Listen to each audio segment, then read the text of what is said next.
So in this lesson, we're going to look at how to change the background color of an element using JavaScript. So there are several different ways that we can change a background color using JavaScript, and I'll start with the simplest way of doing it, and then I'll show you a couple of other ways that you can do it using classes and CSS variables.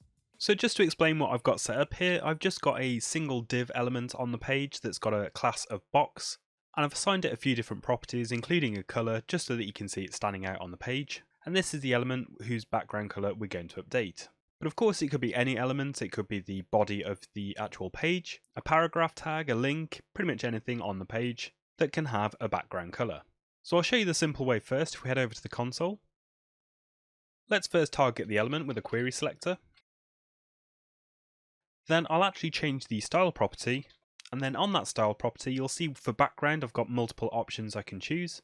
And I could just set the overall background property, but let's target the background color. And you can see by assigning a new color code to the background color property, the background color of the div element is updated. So as I say, that's probably the simplest way of doing it, but it is actually going to add an inline style onto your HTML element, which might not be ideal in a lot of situations, but if you're just making a quick change, it is certainly an option for you. The other thing we can do is set up another class which actually changes the color of the box element, and then just use JavaScript to apply that class.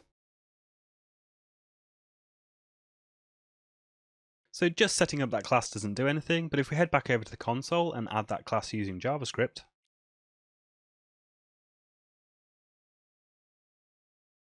the div element now has the class of green, but it hasn't updated, and that's because we've got that inline style which is actually overriding that, which goes back to some of the problems of why you might not want to use inline styles. But if we just remove that with our developer tools, you can see the div element has now taken on that background color of green as applied by the green class. So one final way would be to use CSS variables. So let's set up a CSS variable and assign it to the div element, and then we'll manipulate that CSS variable using JavaScript.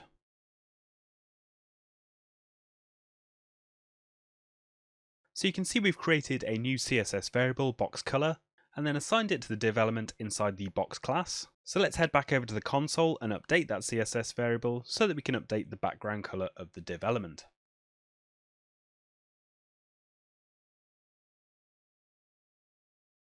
So you can see now that we can use JavaScript to update the value of the CSS variable, and obviously the div element has taken on that new color. And this has the advantage that if you're using that CSS variable in other parts of your web page, you can update all elements with one single line of JavaScript, simply by assigning a new color to the CSS variable. So that's it, 3 different ways that you can update the background color of an element, either by setting an inline style, adding a different class, or using a CSS variable. And don't forget, this can apply to any element on your page. You just simply need to use the correct query selector to make sure you get the elements that you want.